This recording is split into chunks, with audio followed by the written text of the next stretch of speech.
two countries have a unique ability to bring peace, and they also have a unique ability to destroy the world.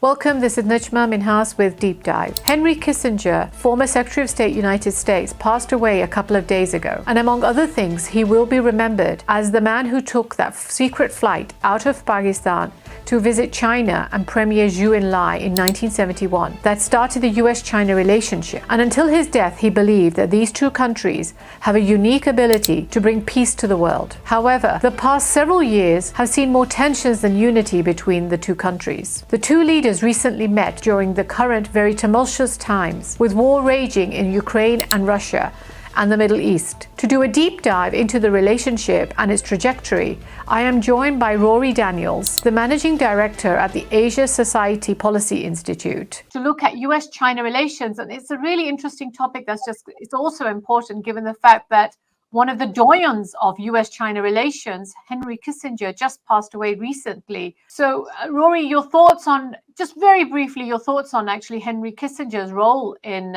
U.S. China relations.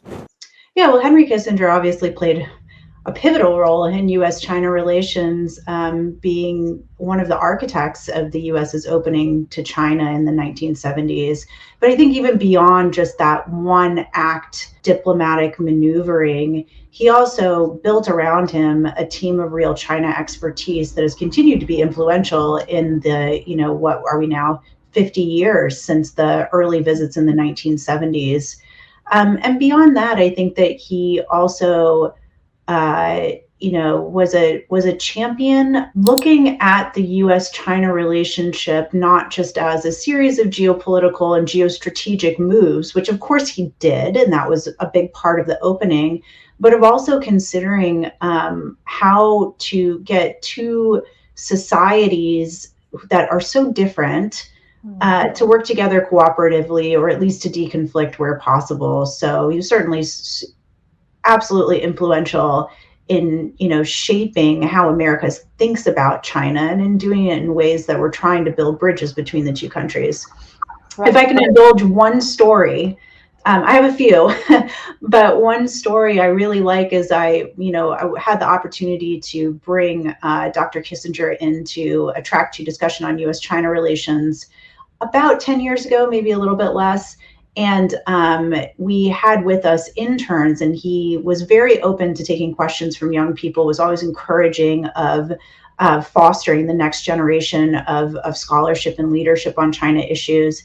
And someone asked him, what do you think is the most important thing to study if I want to be in U.S. China relations? And he said, study Chinese classic literature and culture. Study the things that don't change day to day, but are really indicative of how the people of the country view their role in the world and their relationships with outsiders.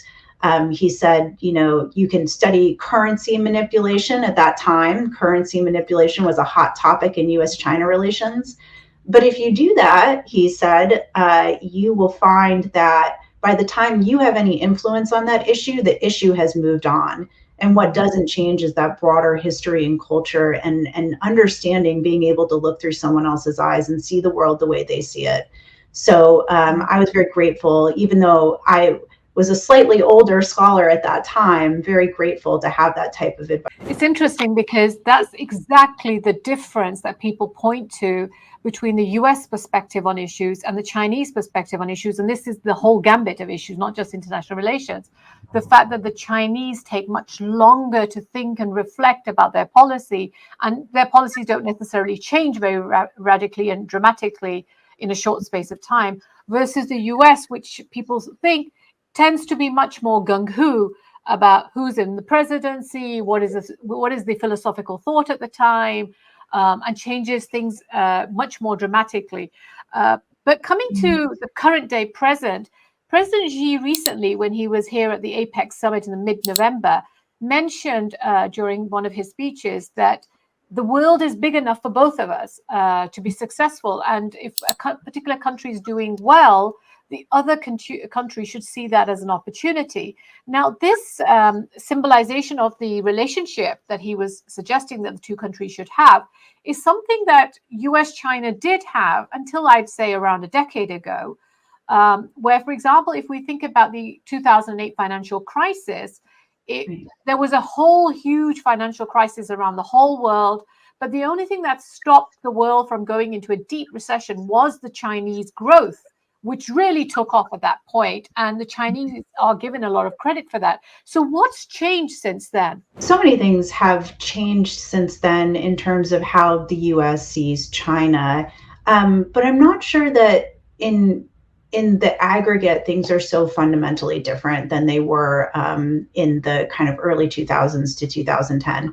I mean, the major factor that has really changed for U.S. China is China's growing military power. And I would say that is like the core bottom, the base of all concerns in the U.S. about China have to do with how China has been able to translate its economic success into power projection, whether that power projection is through the military or through economic influence, political influence, et cetera. And we could spend a lot of time unpacking that. I'm curious about your specific questions.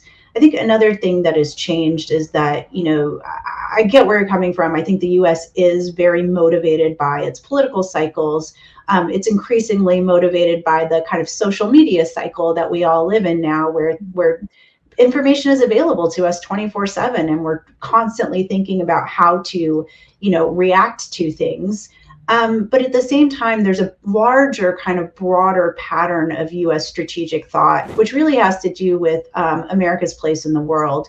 Do we think that it is in our best interest as a society based here on the territory of the United States to be relatively isolationist, to pull ourselves in from the world, to say problems that are happening in the globe are problems of the globe and not necessarily ones that we can take on? Or do we feel, somewhat activist about what America's role can and should be in the world? Are we this shining city on the hill conception of a not just an example for other people to follow, but do we have an obligation to encourage and direct other countries to follow that example? So we're in the middle of a push and pull on that issue right now in the United States, really following, not just the global financial crisis, but many of the events that led up to it. And there's certainly a strain of thinking popular in the United States that says we've well overextended and we need to retrench. There's a strain of thinking in the United States that says our interests and our security are best served when we're active overseas. And interestingly, both of those strains of thinking are incredibly tough on China right now for almost different reasons, right? So the isolationist part of us says that, we need to come back, we need to rebuild at home because the way that the global system is set up is unfair to us. It has become, if there is a rules-based system that we thought we were following, China won't follow it. And therefore is kind of eating our lunch in the international system, particularly in the international economy. And we need to retrench at home and decouple from China to save ourselves from that risk. And the other side, the interventionist side, says, we're really concerned that, we can't translate our traditional sources of power into support for our values overseas because China holds different values and their political, economic, sociocultural influence is on the rise. So both of these strains of American strategic thought are looking at China as a main competitor. And I think that becomes this basis for the bipartisan so-called bipartisan consensus on China. And maybe I'll stop there because that was quite a bit. You've left so much there for me to kind of break down into pieces. I want to leave the military part aside for a second, and I want to start with the economy. Because if we think about China, the thing that really attracted the United States initially was, and if we keep the communism part, the Cold War communist part to one side, was the economy. It was the fact that, as Bill Clinton said, it's a one-way street. We should give China the MFN. We need to bring China into the WTO. The China is going to open to United States goods. So they saw it very much related to how much benefit the United States was going to get out of China. That, if we now think about it upon reflection, what the largest trade deficit that the United States actually has is with China. Right now, it's around less than $400 billion, but it's the largest trade deficit. So that hasn't worked out the way the United States may have thought it would. Is that an element of this insecurity? I mean, the world almost sees it as the United States had this free, open, liberal system, which they espoused throughout the 20th century. And then yet suddenly in the early 21st century, this insecurity, we need to do protectionism, epitomized by Trump, America first. Is it because they are feeling that China's going to overcome them, they're going ahead of them, as the economic trajectory seems to show? Is that what's driving this insecurity? Do you think it's an insecurity? I do think it's an insecurity. I think all countries have their kind of big insecurities. Certainly, how do you deliver the benefits of a globalized economy to common Americans is a massive amount of insecurity, because the political mandate in the country, in the United States, comes from that collective sense of, the middle class, lower class America. And I think that that's really where the rubber meets the road on this question.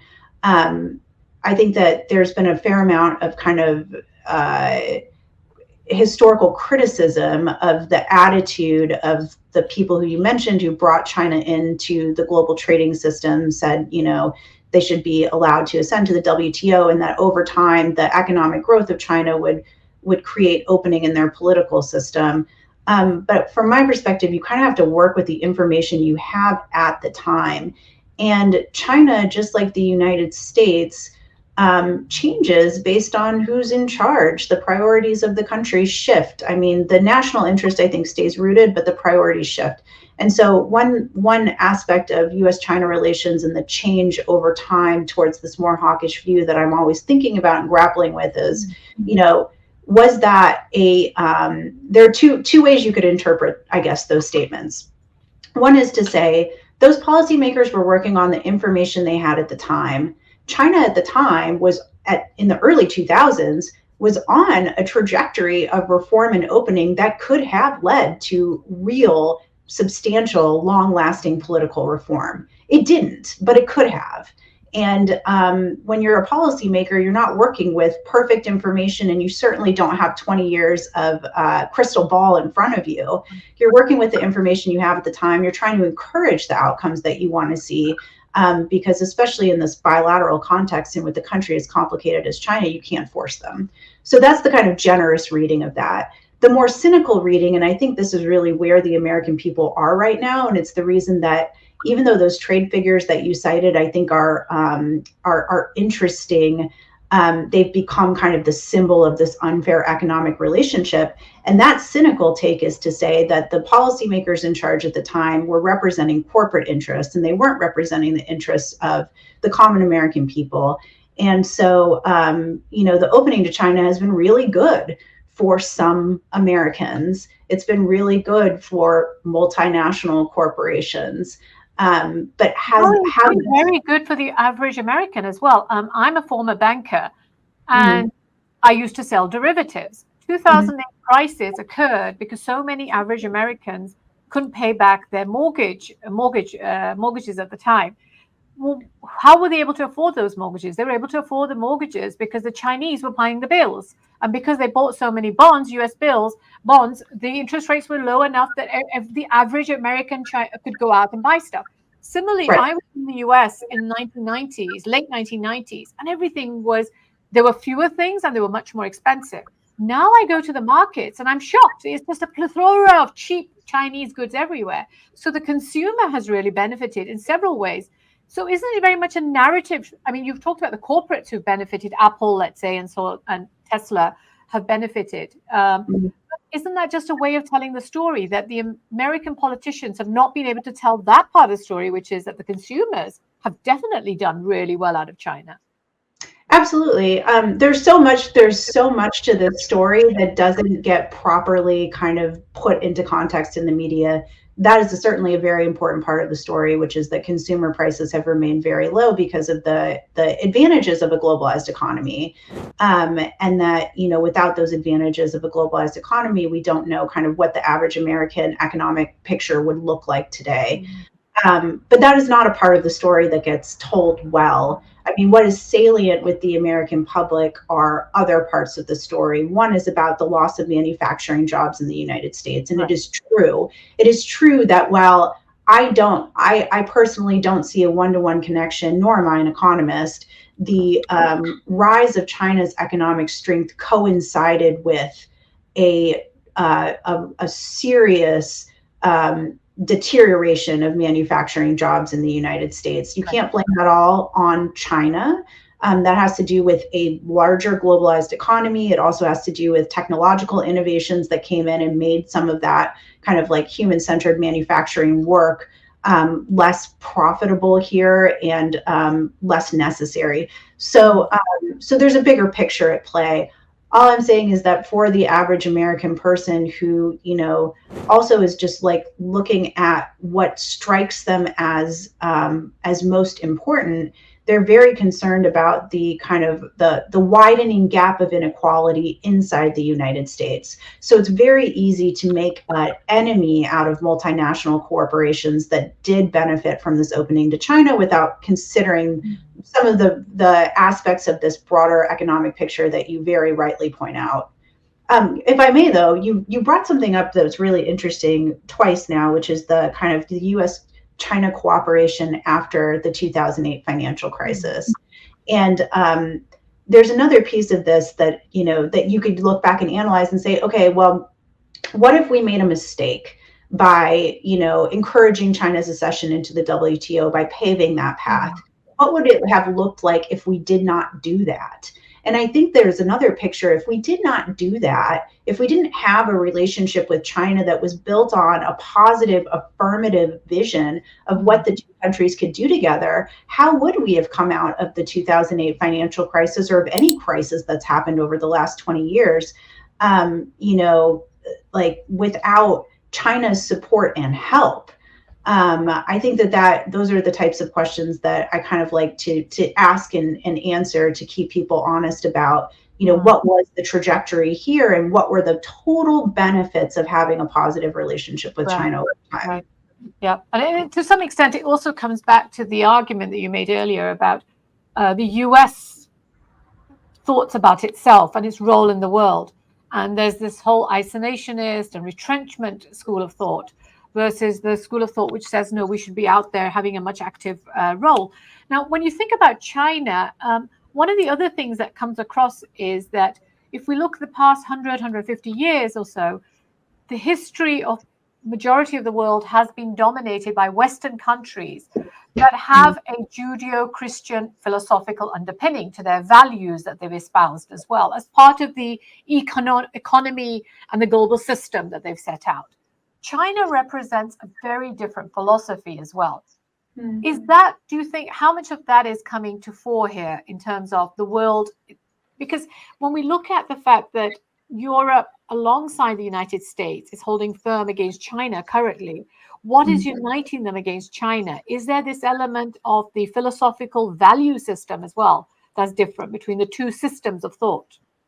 Sure. I think on the surface, absolutely there is, but it's as many things are, it's always more complicated than that, right?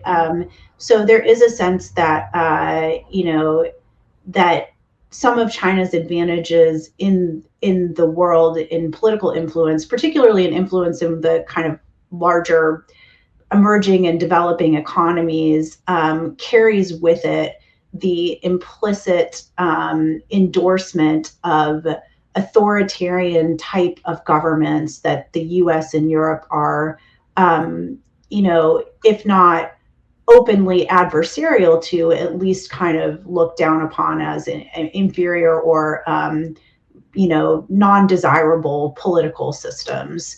Right. So there's certainly a values-based component, but I think there's also an economic competition component. As China moves up the economic value chain, as some of its own indigenous companies begin to try to compete in the globe with traditional kind of multinational corporations that are based out of Europe and the United States. And as China makes a choice they are making to close their own economy in ways to the influence and support and participation of multinational and Western-based corporations, that values becomes part of that story more saliently than in the past. But of course, if you look at the sum total of the world, I like to point out from time to time that that the security, values, and economy are not exactly a perfect match in any country-to-country relationship over time.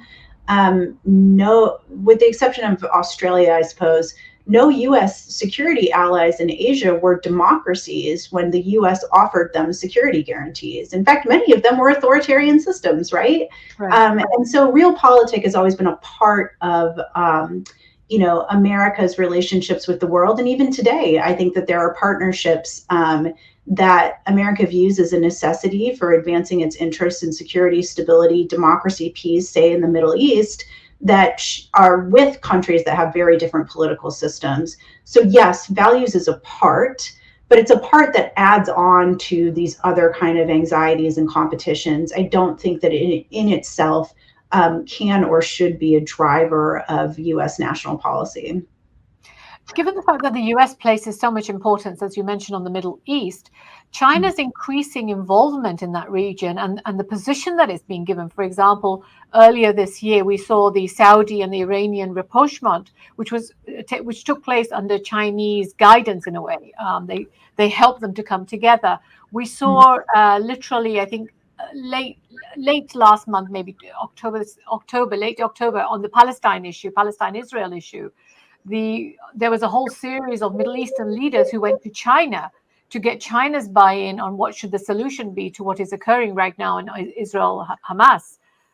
So how does the US perceive this increasing role of China in the world? I mean, does it take away from the US's own role? Are they worried about the kind of values, let's say, that the Chinese will then start espousing? I think what's been helpful and perhaps instructive for the United States to consider when it looks at China's role in mediating conflicts abroad is that China tends to be relatively hands-off about active mediation. Of course, it has had some recent success in using its convening power. The example that you just gave of the Saudi and Iran deal, I think, was instructive in that sense. But when you look at what China is willing to do actively to manage, mediate, resolve conflicts, it tends to be more offering, kind of rhetorical and philosophical support for the Chinese version of their interest in the conflict than it does some sort of active role. So I think the U.S. still sees China as a potential partner when it comes to looking at conflict in the Middle East, even in Europe. I mean, obviously, I think in Europe, with the situation in Ukraine, the Russian invasion of Ukraine and the ongoing war there's a lot more concern in the United States about China's role because of the China-Russia relationship. But I think Chinese interests in the Middle East are fairly well known and transparent. Their economic interests, because the Middle East does have major emerging markets, right, to sell Chinese goods. Their energy interests, because China needs to meet its energy needs through imports. It is not energy independent.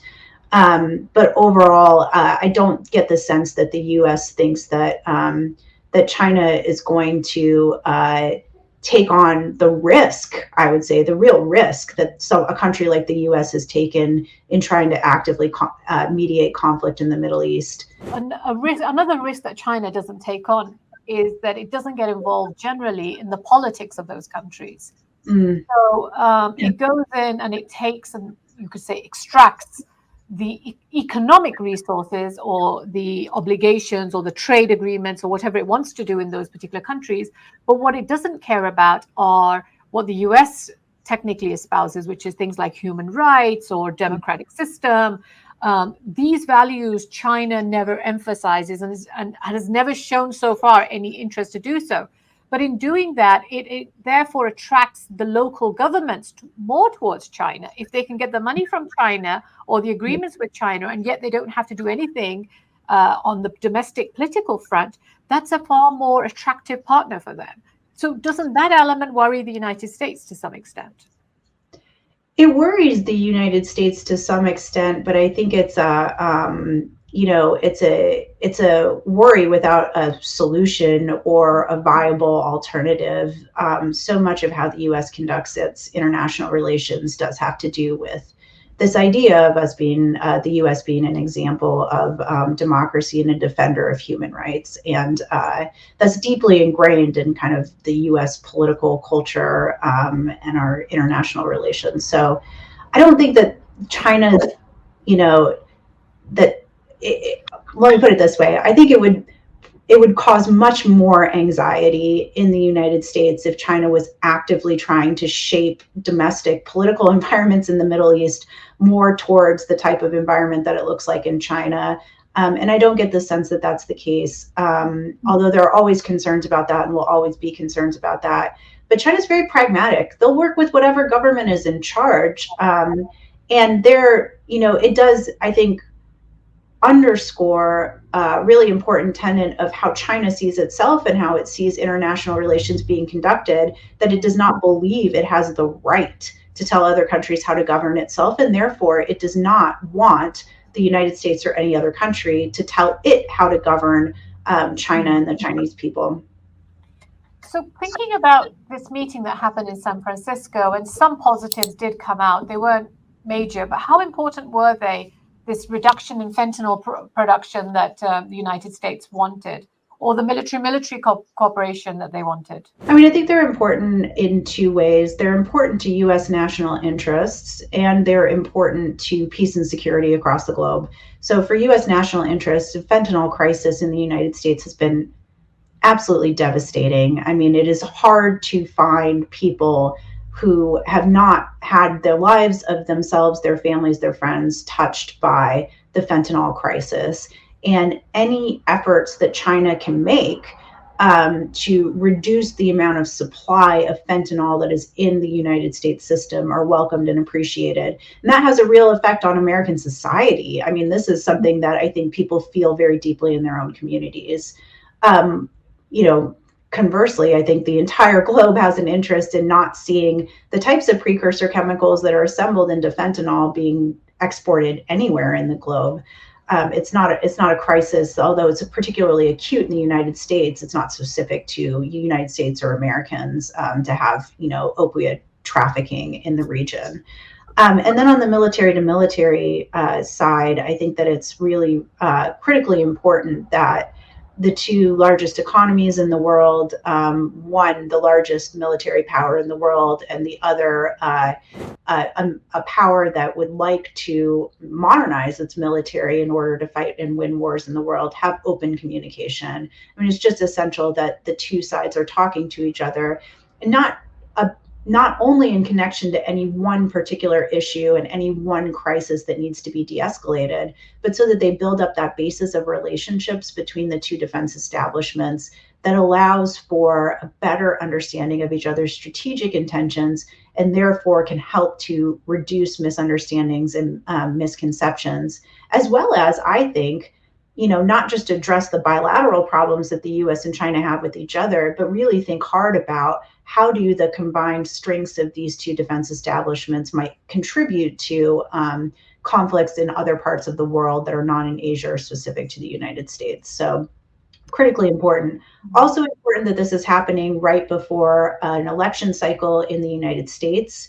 A third, I think, in an election cycle in Taiwan. So a third very positive outcome that I saw out of this was reassurances between the U.S. and China about no use of military force in conflict in the Taiwan Strait. So, those are the types of reassurances that should show the world that the U.S. and China are managing their relationship responsibly, but also undercut some of the most egregious types of political messaging that might be at play in the upcoming election. So it'll be very difficult now for ads to run about the nefarious government of China kind of introducing fentanyl in our local communities when it's clear that China is making its best efforts to stem those tides.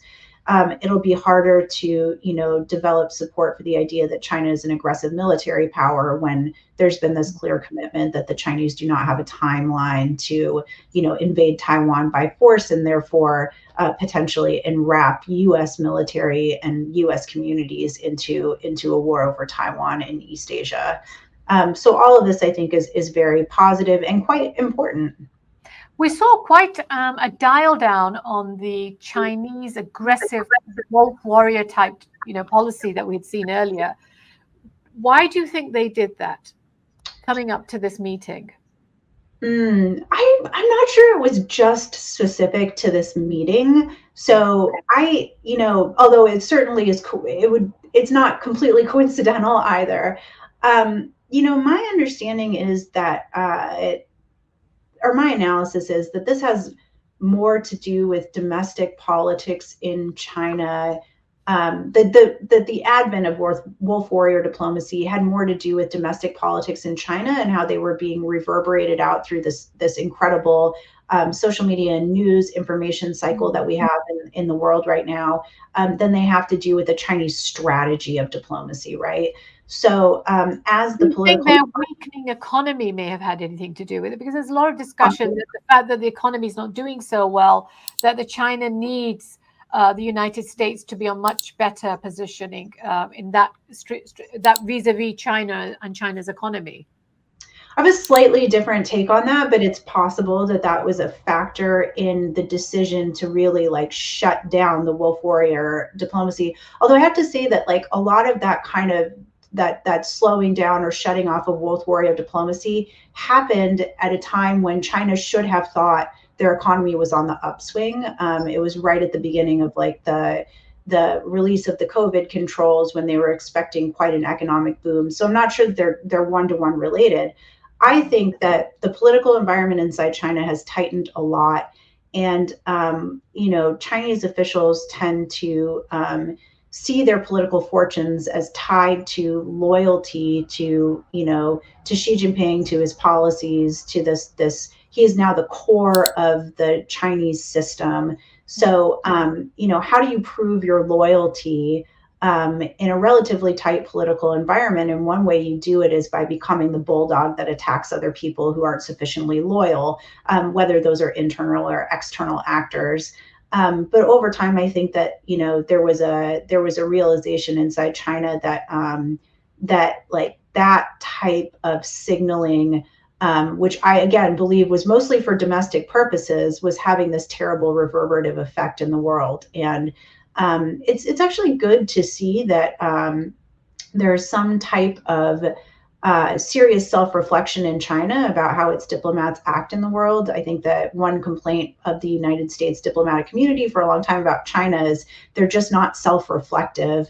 And so this is an interesting counterexample of where China has seen its own interests internally and externally affected by its policy choices and has moved to adjust and change them. Okay, just your final thoughts now on where do you see this relationship going? Not next year, because of course we've got election year here in the United States, but beyond that, do you think we're just going to trudge along the way we've been doing on a relatively down note, or is there anything that's going to make it go back to maybe even a balanced situation? It's hard to be predictive 2 years in the future because so much depends on who the United States chooses to be in charge of the policy, including the policy towards China, right? We could swing in wildly opposite directions. Here's what I will say. I think the enduring national interests of both countries, the United States and China, remain in deconflicting from each other and trying to solve global problems. And that is we are so, the US and China are so economically interdependent and entwined that I think that will remain to be the case for the substantial foreseeable future. And over time, that the political actors in each country will change. The political philosophies in each country will change. China in 2040 is not going to look like China in 2020, and the US in 2040 is not going to look like the US in 2020. So my, kind of underlying thesis is that the direction of the U.S. China relationship remains shaped by choices in both countries. And over time, the gravity of those choices should accrue toward our national interests, which is in finding a way toward peaceful coexistence at the minimum, cooperative coexistence in like the middle, and something more productive than that, productive, partnership at the high end. We're going to have our national interests are going to kind of push us towards establishing a floor that doesn't include a further spiral into conflict. Rorry, thank you so much for sharing your thoughts with us. Oh, thank you so much for having me. This was fantastic. Thank you.